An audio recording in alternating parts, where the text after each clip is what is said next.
Bonjour à toi qui regarde cette vidéo, j'espère que tu vas bien. Moi, c'est la grande forme. Je suis Isabelle Essoumet. En général, ici, je parle de nutrition et de développement personnel. Donc, je fais partie de cette catégorie de personnes qui pensent que pour pouvoir changer le monde, nous devons commencer par nous changer nous-mêmes. Donc, aujourd'hui, je fais cette vidéo simplement pour répondre à une amie qui, suite à ma vidéo précédente où je parlais de manger pour maigrir, elle m'appelle et pour employer les termes exacts qu'elle a utilisés, c'est Isabelle, cesse de nous embrouiller. Tu veux rester jeune seule. Tu nous demandes de manger pour que nous on vieillisse et toi, tu restes intact. Non, je ne peux pas vouloir te noyer. Au contraire, ma mission est que nous restons tous jeunes, nous restons tous en forme. Pour pouvoir, avant de répondre, avant d'expliquer pourquoi il faut absolument manger, je vais commencer par illustrer à peu près l'environnement dans lequel j'ai grandi. J'ai une maman passionnée de cuisine. Ça veut dire que un repas à la maison était quasiment impossible. Il n'était pas possible d'avoir un seul repas à la maison. Tout d'abord, malgré le fait que physiquement, j'avais des parents quand même actifs parce que je me souviens, papa très tôt à l'époque jouait au squash et tout. Il était physiquement actif, mais en contrepartie au niveau de l'alimentation, c'était toujours 2-3 repas. Donc, comme on le dit souvent, le sport ne suffit pas. La clé en général, c'est 80% la nutrition et 20% l'exercice. Donc, si tu te focalises à l'exercice uniquement, tu auras toujours un moment, un rattrapage. Donc, la nutrition d'abord, accompagner l'exercice. Donc, effectivement, il était avisé parce que après deux AVC, donc vraiment, je suis dans un environnement de personnes qui ont eu à avoir tout ce qu'il y a comme maladie plus ou moins liée à l'obésité ou quoi que ce soit. Ça veut dire que hypertension, diabète, ainsi de suite. Donc, je suis vraiment dans un environnement où j'ai eu des parents, paix à son âme, papa, qui a eu 2 AVC et maman qui a un diabète du type B. Donc, je suis vraiment dans un environnement où, plus ou moins, il y avait cet état-là.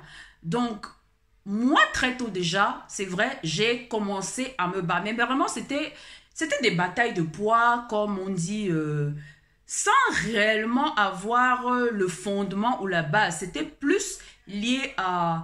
Il faut que quand j'arrive dans une boutique, que je puisse mettre le vêtement qui me plaît. C'était plus lié à ce genre de truc qu'autre chose.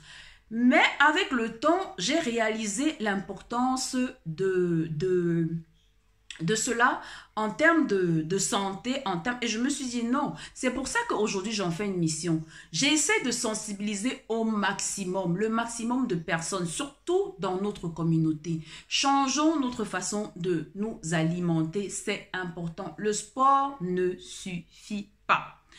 Donc, pour revenir à cette question où elle estimait que non, il ne faut pas, tu ne peux pas nous embrouiller, nous demander de manger, on va vieillir. Au contraire, c'est le fait de ne pas manger qui développe plutôt le processus de vieillissement. Parce que de prime abord, à partir de 20 ans, nous perdons notre muscle. Tous les 10 ans, l'être humain perd en moyenne 4% de son muscle. Alors, le combat doit plutôt être au niveau de la conservation de ce muscle.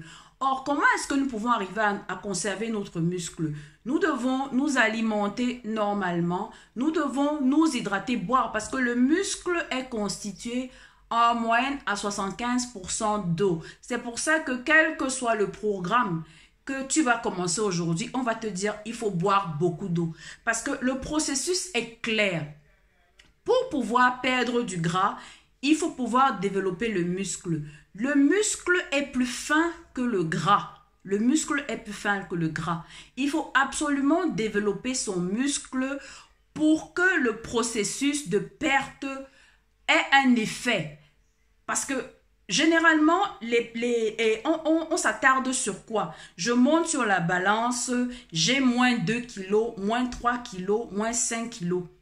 Mais lorsque j'ai moins 2, 3, 5 kilos, je dois savoir les 5 kilos, c'est moins 5 kilos de quoi? Est-ce que c'est moins 5 kilos de muscle? Est-ce que c'est moins 5 kilos d'eau que j'ai? Parce que dans tous les régimes draconiens, généralement, nous perdons le muscle. Et c'est la clé. Il n'est pas question de perdre son muscle lorsque nous sommes dans un process de perte. Au contraire, c'est le muscle qui nous permet de brûler le gras autour de nous. Lorsqu'on a un muscle développé, même lorsque nous sommes au repos, nous brûlons le gras. Lorsque le muscle est développé. Donc aujourd'hui, j'attire l'attention. Lorsque je monte sur la balance,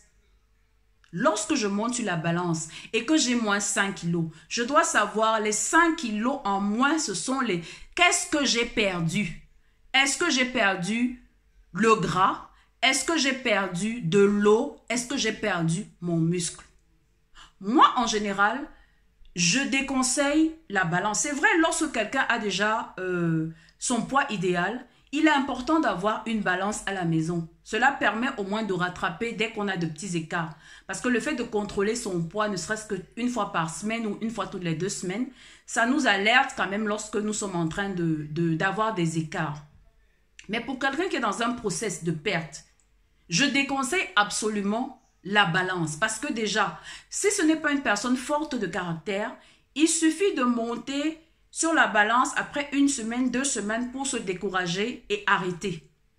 Parce que si on commence dans un process et que on est en train de faire de l'exercice, ce qui se passe, c'est que le muscle commence à se développer. Et lorsque nous montons sur la balance, c'est le poids du muscle qu'on voit. Et on se dit, ce n'est pas en train de marcher. Pourtant, il faut continuer pour pouvoir voir le résultat. Le muscle commence à prendre du volume, mais c'est ce muscle qui va permettre de perdre le gras à la longue. Donc, généralement, je déconseille la balance au début. Si tu es quelqu'un qui n'a pas fort de caractère, n'utilise pas la balance.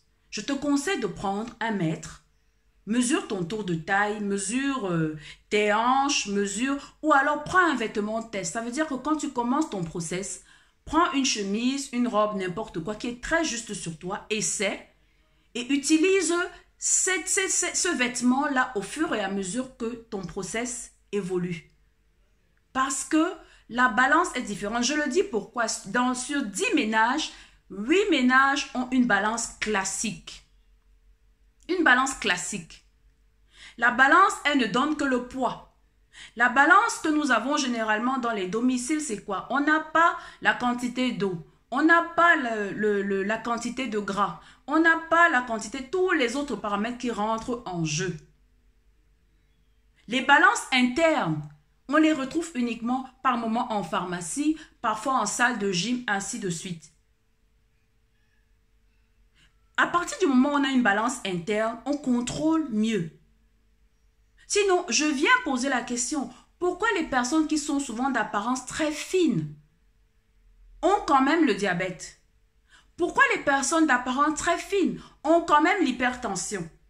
Simplement parce qu'elles sont fines, mais à l'intérieur, il n'y a que du gras. Il n'y a que du gras. Je le dis parce que je suis passée par là. À ma première maternité, je suis allée. Ça peut surprendre certaines personnes. Mais je suis passée par là. À ma première maternité, 3 jours avant mon accouchement, je suis montée sur la balance. J'avais 104 kilos. 104. Je le dis aujourd'hui. Certains me diront, parce que tu étais enceinte, c'était le poids. Mais combien de personnes arrivent à 3 chiffres parce qu'elles sont enceintes? J'ai fait de la rétention. Il y a beaucoup de paramètres. Je ne buvais pas d'eau comme tout le monde avec les bobos qu'on peut avoir lorsque nous sommes enceintes. Ça veut dire que je ne prenais pas d'eau. Tout ce que je pouvais avoir comme liquide, c'était C'était des jus, des boissons gazeuses. Et vous savez combien il y a de sucre dans les boissons gazeuses. Donc, du début de ma grossesse à la fin, j'étais à 40 kilos pris. 40. Donc, c'était même un risque d'éclampsie. Donc, entre ce qu'il y a comme rétention d'eau, ainsi de suite. Donc, je ne parle pas comme quelqu'un qui n'est jamais passé par là.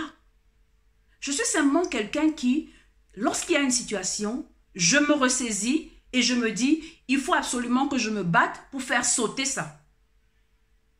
Donc aujourd'hui, pour moi, c'est une mission. Sensibiliser le maximum. Changeons notre style de vie, absolument. Aujourd'hui, je te parle. Tu as peut-être sur la balance 3 chiffres. J'ai eu 3 chiffres sur la balance. J'ai eu 3 chiffres sur la balance. Donc ce n'est pas la fin.